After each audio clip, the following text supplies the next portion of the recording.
Imagine having just $7 in your pocket. No job, no future. Your dreams completely shattered. Imagine being told you'll never make it, that you're not good enough, that you should just give up. Would you quit? Or would you fight back harder than ever before? This is the story of a man who went from sleeping on a friend's mattress with $7 to his name to becoming the highest paid actor in Hollywood. This is the story of Dwayne "The Rock" Johnson. Dwayne Douglas Johnson was born on May 2, 1972, in Hayward, California, into a family of professional wrestlers. His father, Rocky Johnson, was a wrestling champion. His grandfather, Peter Mavia, was a wrestling legend. But being born into a wrestling family didn't mean life was easy. Far from it. Dwayne's childhood was marked by constant instability. His family moved all the time from California to New Zealand, to Hawaii, to Pennsylvania. They never stayed in one place long enough for young Dwayne to feel settled or make lasting friendships. Money was always tight. Really tight. There were times his family was evicted from their apartment because they couldn't pay rent.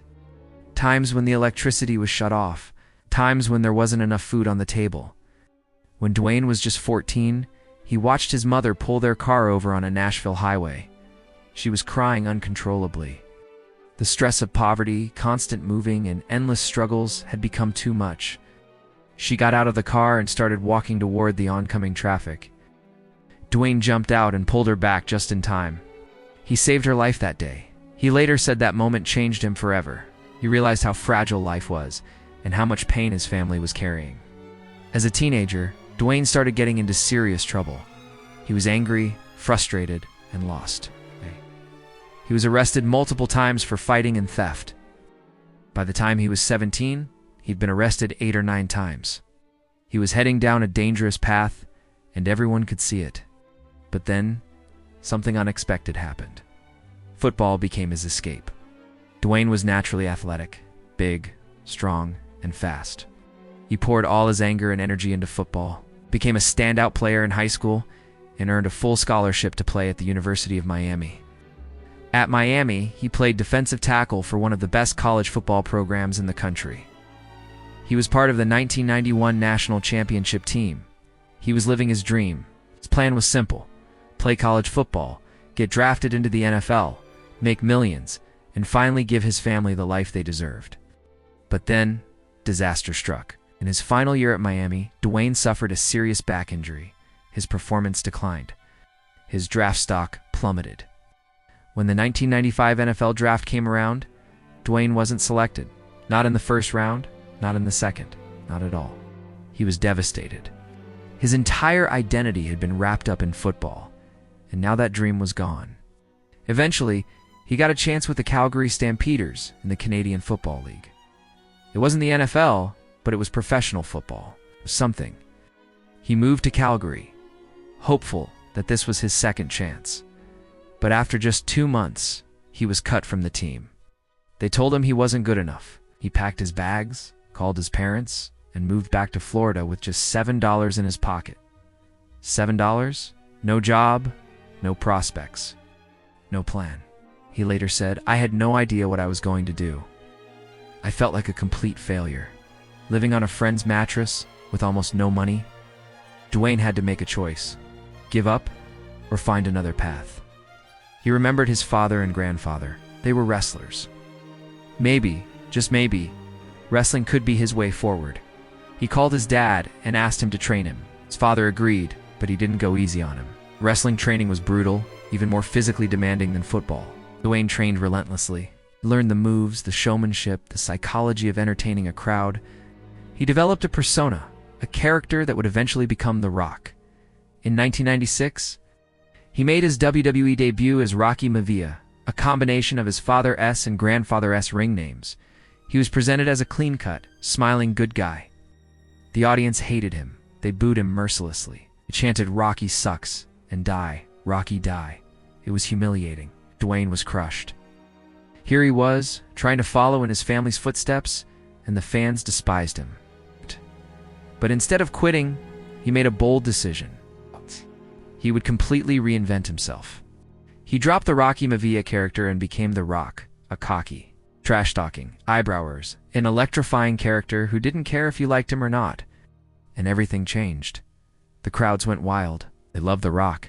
His catchphrases, "Can you smell what The Rock is cooking? It doesn't matter what you think," became iconic. Within 2 years, he became one of the biggest stars in WWE history. He main evented WrestleManias. He won multiple championships. He became a cultural phenomenon. But Dwayne had bigger dreams. He didn't want to wrestle forever. He wanted to act. He wanted to be in movies. Everyone told him he was crazy, that wrestlers can't be actors, that he'd never make it in Hollywood, but he'd heard that before.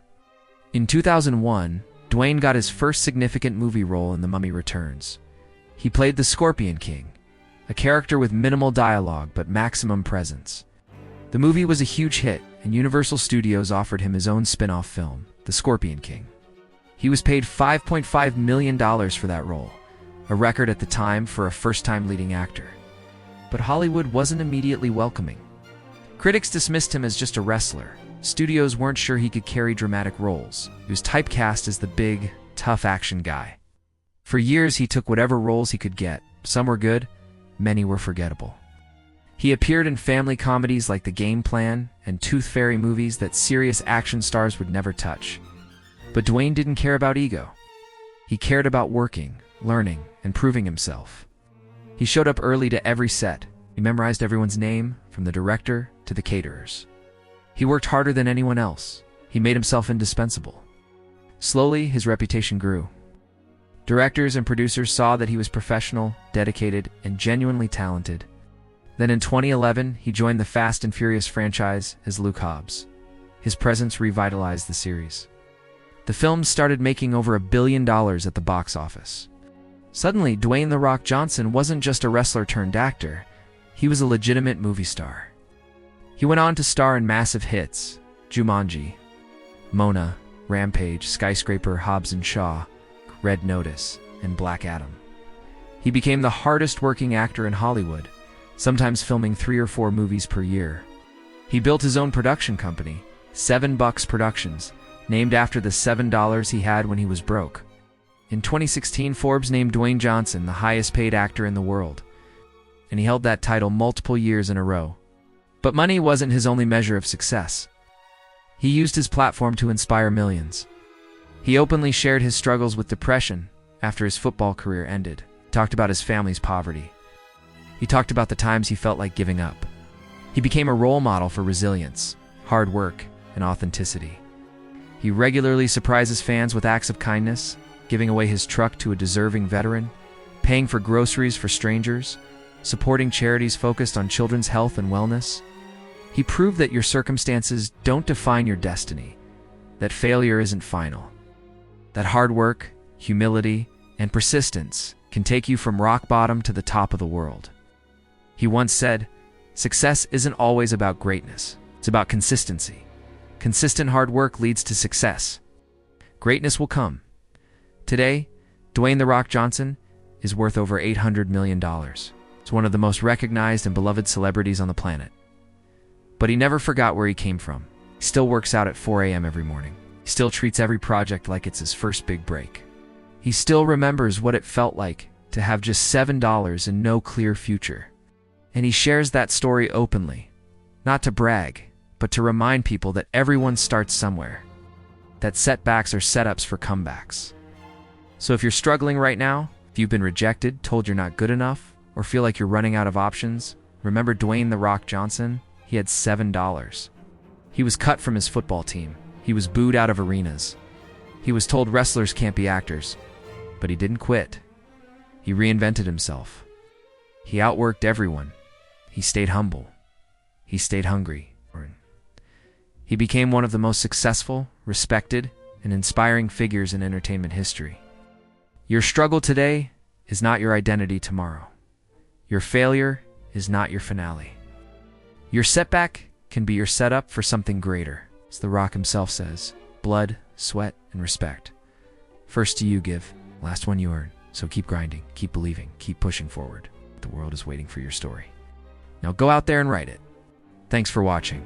If this story inspired you, make sure to like this video and subscribe for more. We'll see you in the next one.